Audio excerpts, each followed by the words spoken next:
ready for this.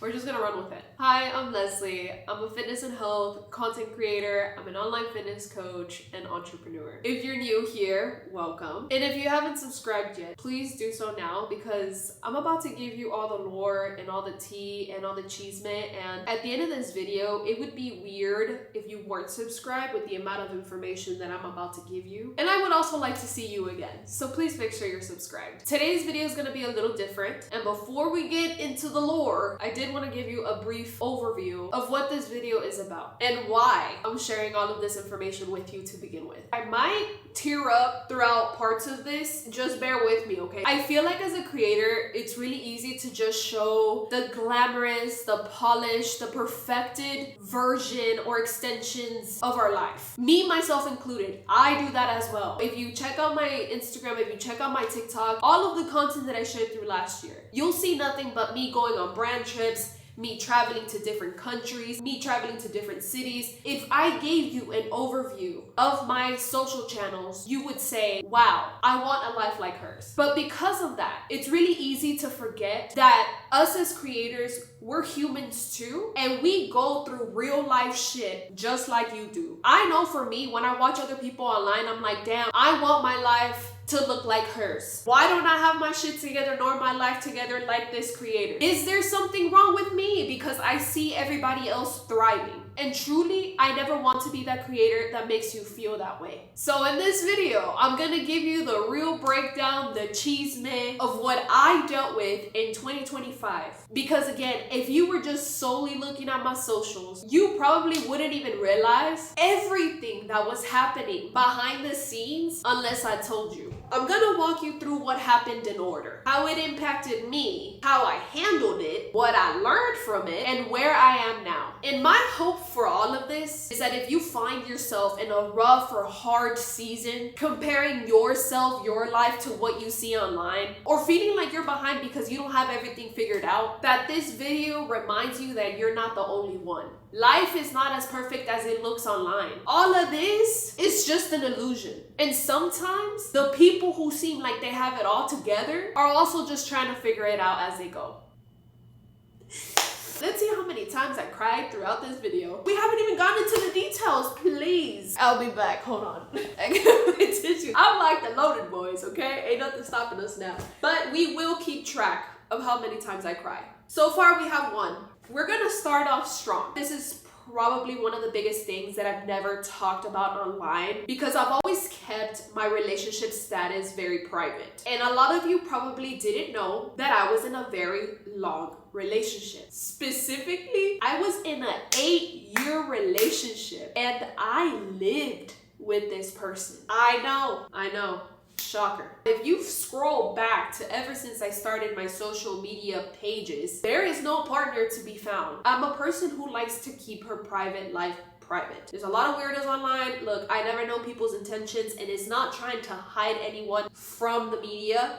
But at the same time, I'm big on protecting those around me and I kept this private since I started my social channels. As you can imagine, in 2025, this relationship ended. And this wasn't just a breakup. It was genuinely a whole life transition. It was me having to separate someone that I had grown up with, someone I had built a life with, and someone I had imagined a future with for a very long time. To give you some context on timeline, my relationship ended in January and I officially moved out in May. And if I'm being completely honest, at first glance, I thought I was okay. Genuinely speaking, I thought that I was okay. I think it was because I had already done a lot of grieving while I was in the relationship and I had set up my mind to be ready to face the reality of things. I felt fine in the moment. I had momentum from my business.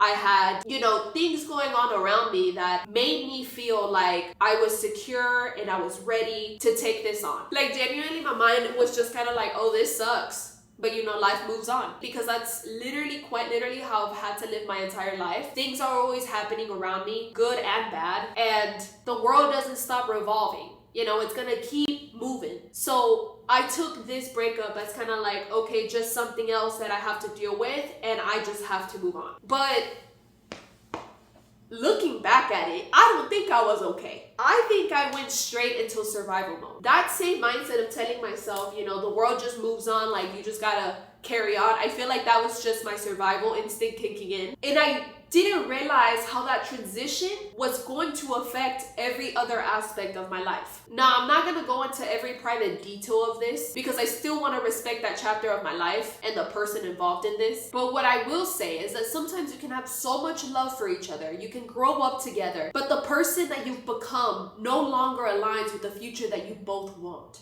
And that doesn't make it easy. If anything, I feel like leaving a person for those reasons is harder than leaving a person for something that they did wrongfully. You know, they did something outrageous and you have a reason to leave this person. They give you a reason to leave this person, but when it's based on love, it's harder. You know, it's harder. It still hurts and it changes you in ways that you cannot even imagine. This wasn't just about grieving my relationship, but grieving the future that I was so secure in. The future that I felt like I had envisioned for myself that I thought I was going to have. A lot of the things that I thought I wanted, I had envisioned them with this person being a part of them. So when he was no longer part of this image, I had to sit here and ask myself, do I still want these things without this person? Or did I only want these things because I thought we were building that life together? When I moved out in May, I was operating normally. As time went on, you know, as the weeks went by, the best way that I can describe it is a colorful life was transitioning into this black and white life. Life started to feel mundane, and it feels dramatic, it sounds dramatic, but those who have dealt with depression before will understand what I mean. Slowly but surely, things were starting to feel a little weird. And because my business is so tied up to me showing up consistently, when I wasn't showing up, I felt it. As time went on, I stopped really caring about posting consistently on socials. I stopped posting on TikTok completely. I wasn't really working towards any specific projects when me, if you don't know this about me, I've always been a very secure person. A person who knows what she wants, who knows where she's headed, who knows what she wants to work towards too, and how she's gonna get there. I don't hesitate. But all of a sudden, I felt that being stripped away from me. I have 2 cookbooks out, 2 meal prep cookbooks out. As a result of me not posting consistently on socials, those sales started to decrease. Brand deals were not coming in the same way. And eventually, my income got cut down by a lot. And by a lot, I mean almost half of what I was making. That was a really hard pill for me to swallow. If you also don't know this about me, I don't come from a high income household. And I have been homeless before, and everything that I have built to this day has been self-earned, hard-earned work.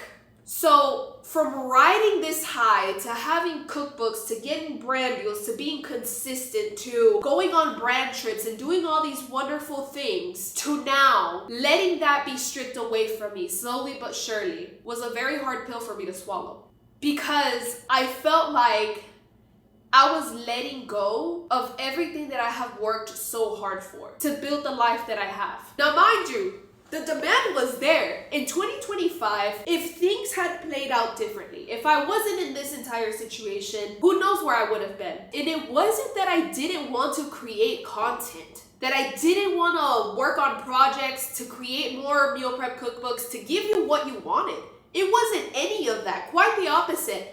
It's the feeling of wanting to do something, but something inside of you not allowing you to become the person that you want to be, that allows you emotionally to pour into the things that you in your head aspire to do. As a result of my inconsistency, my reach started to decrease, and I had to make some of the hardest decisions for my business that I never really thought I would be put into the position to have to do. As a Latina, as a Hispanic Latina, to admit and say that I can't do something or that I cannot afford to do something because of my actions hits, dude, in ways that I cannot even describe. I don't know. It's just, I feel like a failure. People that I had hired during the time where my business was peak, which is in 2024, I had to let people go that I could no longer afford. It made me feel like I was going backwards. You know, it felt like everything, you know, I feel like I had this momentum. I was riding the wave. I was doing so well. And then all of a sudden it's like, nope, you gotta go back. I felt disappointed in myself because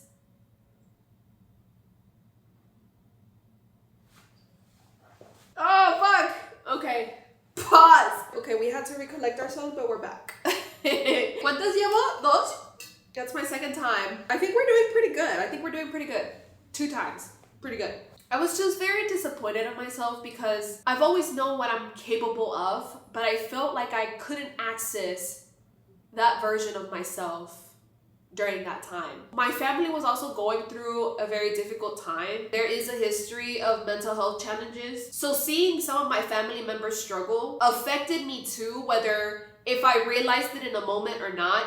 So on top of the fact that I was mourning, the fact that I had all this financial burden, along with feeling like a disappointment and the need to be this rock, it felt like the snowball effect to what came next. I still had opportunities come in, you know, the second half of last year, more than I anticipated. I got invited to things very last second. I got involved with YouTube a little bit more, so I was getting invited to certain brand events in different cities. I went to Miami, Puerto Rico, Vancouver on a hiking trip, which was definitely needed, and I feel like it came at the exact, like the perfect time. New York to go meet Daddy Yankee. Yeah, Daddy Yankee. I was finally able to be a part of a Gymshark shoot for the first time ever. I went to Colombia with one of my friends, and that's when I realized how misleading social media can be. Because even though on socials you saw me going from place to place, sharing all these wonderful pictures, me hee hee hee ha ha ha. But girl, when I tell you I was sad, I mean, I was sad. Those who have ever felt or who have ever been depressed ever in their life, you will understand what it feels like to go through all these movements, doing exciting things, but feeling so empty on the inside. It's just kind of like, meh. Those experiences were real, and I will forever be grateful for them, but emotionally, I was not okay. And that's why I wanted to make this video, because sometimes you're looking at people online and you're thinking to yourself, oh my gosh, this person is living to the fullest, they're thriving, they're succeeding, but you have no idea what they're carrying behind the scenes. The end of 2025 was my breaking point. I was really scared. Really scared. It's not my first rodeo though. Let me just say, it's not my first rodeo. You remember how I mentioned that I moved into a new unit? I had to move out. The unit that I moved into, they were old houses that got remodeled into condos. Like fully renovated condos. Around October though, I got a water bill that clearly indicated that there was a leak in my unit. Water bills, we know that water bills are usually not that expensive. You know, 30 bucks, whatever, however much you pay for water, right? Depending on where you're at. My bill, just to give you some perspective, my bill was coming in $300, $500, $1,000, $2,000, $3,000. Yeah, I know. There was clearly a leak in my unit. Now, I remember the water people calling me up and being like, ma'am, you're using the equivalent of 10 football fields. Where is that water coming from? Where is that water? Sir, wouldn't I like to know? My unit is not underwater, so therefore I have no idea where the water is coming from. I cannot physically see the water anywhere, but there's a leakage in my unit. And we need to do something about it right now. Because guess who was getting charged for the water bill? Me. Guess who had to pay the water bill? Me. I reached out to my landlord, as I do because I do rent this condo. The landlord ordered someone to come check and inspect and do what they need to do, you know, do the 1-2-1-2 and inspect the place. They told me that they needed to get underneath the floors, that they needed to do further investigation. So besides the fact that I'm already dealing with financial instability, I am paying for this water bill that is just through the roof. And now you're telling me that you're about to go underneath my floors to investigate. Where am I supposed to go? What am I supposed to do during this time? Around Thanksgiving, I got into a car crash. I'm telling you, bro, I'm telling you. I cannot make these things up. I got into a car crash. I was trying to yield and I tailgated someone in front of me. My mistake. I ended up taking my busted ass car. I still remember the whole bumper, the front bumper was gone. Okay, it was gone. Honestly, I don't know how I got it to Houston, but I got it to Houston. And you may be asking yourself, Les, why the heck did you take it to Houston? You should have gotten it fixed in Austin. That's where I currently live. Again, financial instability. Things are cheaper in Houston than they are in Austin. So I said, I don't know how I'm gonna get it over there. I'm gonna have to push it myself, but we're gonna get that car to Houston. And I did. Car accident happened 2 days before Thanksgiving. I don't know how but I got the car over to my mom's house. The car was getting fixed. But as you can imagine, because of everything that had already happened, along with the leakage situation and now the car crash, these were all things that I was not accounting for. That somehow, somewhere, I had to find the money for. Unfortunately, at the end of the year, I had to start tapping into my savings. And as you can imagine, more stress. I had to come back to Austin somehow, so I took a bus back to Austin, and I'm here.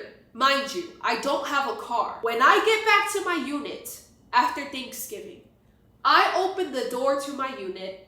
My washer and dryer is sitting in the middle of my living room. The lights are turned on. The floors are taped up, and I'm like, what is going on? I walk in, tired as heck because I had just gotten off the bus. I Ubered to my house with no car.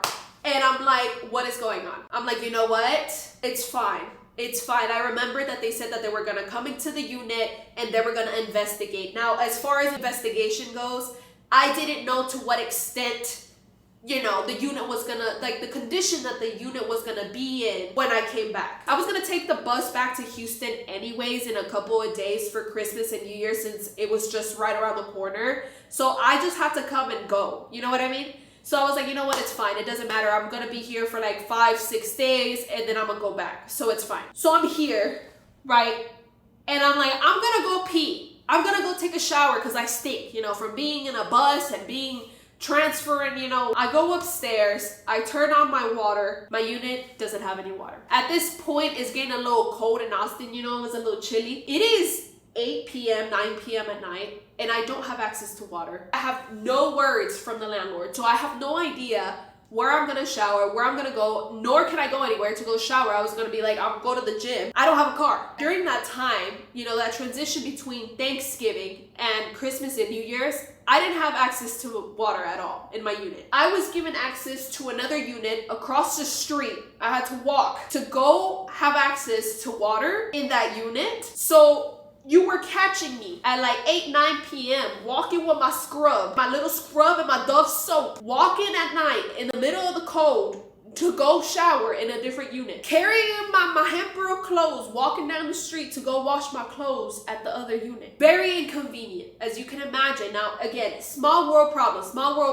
We're tying all of this together. When a person has already been so fucking burnt down, when you are almost to that line, crossing that line, the littlest things will just set you off. Having to do that was very inconvenient, but it was just feeding everything else. When I went back home for Christmas and New Year's, I had to be very honest and open with my parents because after the stuff that was going on with my unit, the car crash, the water bill, everything, I felt myself getting closer and closer to a point that I've only been at one other time when I was going through the worst imaginable things possible at the age of 14, 15. I feel like when you get to that point, telling someone, whether that is a friend or a relative, can really be the reason why you hold on to faith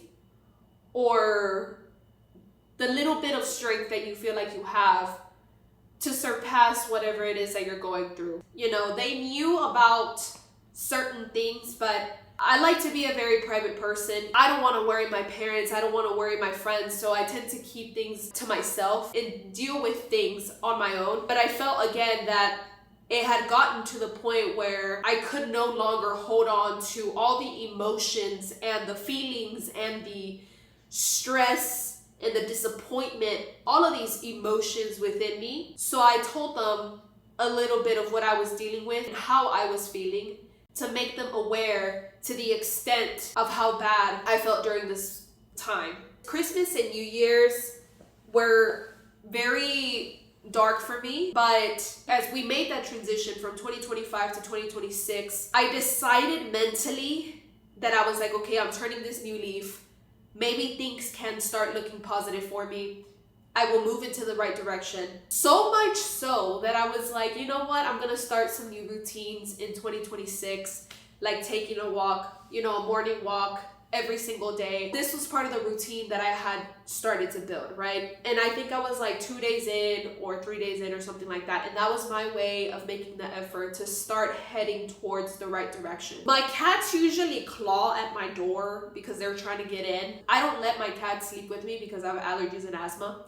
So they were scratching at my door, right? I have 2 cats. They were scratching at my door, being really loud. And I was like, what's going on? And I was like, okay, maybe they're just scratching because they want food because they're hungry, right? I got up in my PJs. I opened the door to my bedroom. I live in a condo. It's a 2-story. My windows are all fogged up and my unit is underwater. My cats are yelling because they're horrified of going downstairs to go get their food because their food bowls are underwater. Everything is underwater. 8 a.m. on a Saturday. Who on earth is going to answer a call at 8 a.m. on a Saturday? I start to panic. I'm like, I don't know what to do. No one is answering the phone. I said, who do I call? My unit is underwater. I can't go downstairs because all the electronics are plugged in. I might get electrocuted. Who do I call? I did have to call emergency services so that they could come shut the water off because there was an insane noise coming from my restroom. It literally sounded like a waterfall. It was just water just coming into my unit. That day was the tipping day, the tipping point for me. Last year, beginning of this year.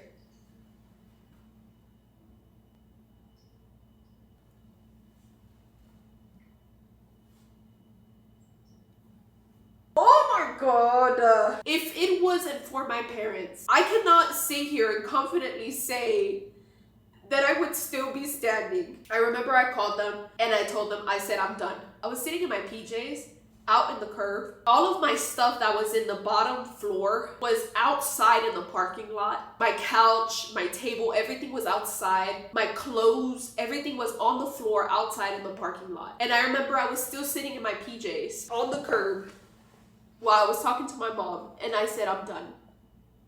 I'm done.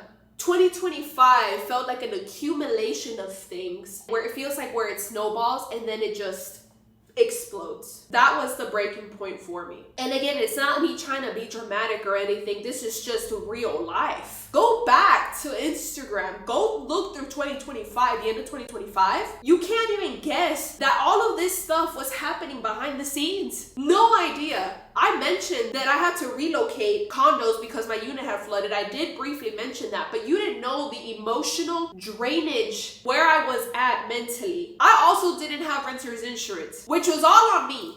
It was all on me. Thankfully, I was able to file a claim through my plumber's insurance, but this claim is still ongoing as we speak. So this wasn't something that just happened last year. I'm still currently dealing with some of this today. I've always been a person who knows who she is, knows what she wants, and knows exactly how to get there. But after all of that happened, I didn't feel like that person anymore whatsoever. It's like I knew who I was, but I felt like I was disconnected from her. Throughout the year, what I had been doing was just digging myself into a deeper hole instead of actually facing what was happening. And it wasn't like I was like actively consciously trying to do that. I just had myself fooled, thinking that I was fine. In those last 2 months, I really thought to myself, like, what's the point of this? What's the point of any of this? What's the point of this? Throw it all away, just burn it. And that's genuinely how I felt. It changed how I viewed myself as a person, how I viewed my business, and any future plans that I had ever set out for myself. I was really cruel to myself. My self-talk was, how could you let your business hit rock bottom? How could you let your emotions win? How could you let, like I was just really, really mean to myself. It's like I was expecting to just soak all of this in and just keep moving forward without allowing myself to feel anything. It's like, no, I still have to operate at 100. I still have to show up on socials. I still have to do all these things. All your feelings can be put to the side. You still have to show up. And the fact that I couldn't do that was the reason why I was bashing myself and digging myself further into that hole. And it was so crazy. It was all these mixed emotions because you're being told you're so inspiring, you're so motivating, and you knew that deep down how you felt. I felt like a fraud because deep down I was going through all these things and feeling this way, but I felt like I couldn't be that person or translate that because I was like, I can't do that because I'm supposed to be the educator, the motivator, the one that inspires. How am I, the fitness influencer, the fitness enthusiast, gonna sit here and be like, I hate life. I don't want to go online and say too much, but I also don't want to be a fraud and not share how I'm actually feeling. I felt like a fraud because I knew I felt so shitty about myself. We are in May of 2026. Some of these things carried over to this year. And I didn't fix everything overnight. But I did start with the smallest thing that I felt like I could control. And that was my sleep. It sounds so tiny, but when you feel like you don't have control over anything else, just holding on to that one tiny thing that you feel like that will be able to provide you that source of stability, that source of, okay, the whole world might be collapsing, but at least I can hold on to this. It sounds so small, but it had the biggest impact because it gave me one thing to build from. Now, of course, fixing your sleep isn't gonna fix the root issue of things, but you do have to look at things head on and ask yourself, where can I start? So I leaned heavily on my support system, the support system that I knew all along was there, my family, my friends. They knew where I was emotionally. I went back to therapy. I started things slow. Sleep, sun exposure, therapy, friends, family, journaling, regaining consistency across socials. It really started with the smallest things. And we often dismiss these things, it's like you're so tiny. You're like, dude, like, what is this gonna help? Like managing my sleep, how is this gonna help? Those things that we tend to overlook carry more power than you think. With the combination of my family and me making the conscious decision of taking one step towards gaining back that control is what has me here today. All right, now, so after I share all of my lore, the question is, where am I now? You already know that I'm not just gonna sit here and act like everything is okay. Well, yes, that's what I used to do in 2025. We turned a new leaf, okay? I'm not gonna sit here and just pretend like everything is perfect now and that somehow, me just switching these habits has, completely, like I'm this completely different woman. However, I can sit here and say that I'm in a way better position mentally and just overall because I decided to take action. My financial situation is not magically fixed, but we're slowly regaining that. And I know that I will get there at some point. I also have a strong belief that if you pour into the things that you love for the appreciation of other humans, money will show up. I definitely still have my lonely moments, and there's definitely still a lot of days where I feel lost and my future seems so out of touch and so blurry, but I do feel like I am slowly either reconnecting or redefining who I have always been. There I go again. These are tears of just feeling proud of myself for getting myself to this point. What number is that? 4? I'm keeping up with my daily habits, daily movement. I feel like I'm being intentional with just staying active in some way, shape, or form, whether that is training in the gym or training at home. Just showing up and whatever way that I can every single day, celebrating those small wins, aka me right now. You know, I feel very proud of how much work that I've put into these last couple of 4 months, and just to sit here today and be open about these things with you. And also just giving myself a lot of grace. I'm trying to rewire my mindset and just see 2025 as a year of growth. And I'm learning how to not give myself to everyone if I don't have the emotional capacity for everyone.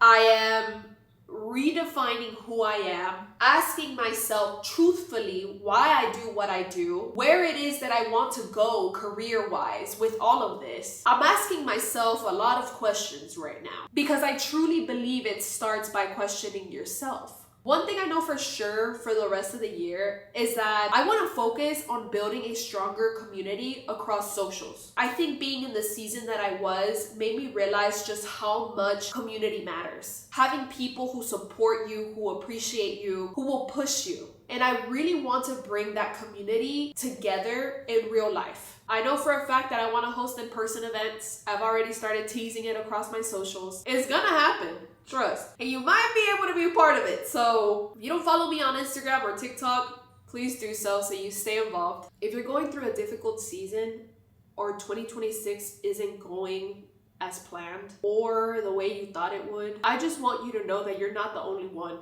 Things can start looking up for you, even if you can't see that yet. But sometimes the change that you might need really does have to start with you. Even if it's one small thing, let things go if they are no longer aligned with you. And always, always, always remind yourself that you are stronger and more resilient than you think. I didn't bounce back perfectly. I'm still rebuilding, but I'm rebuilding, and that's what matters. What number is this? 6? Cut, I'm done. There she goes again. Cut. Oh, I'll see you in the next one.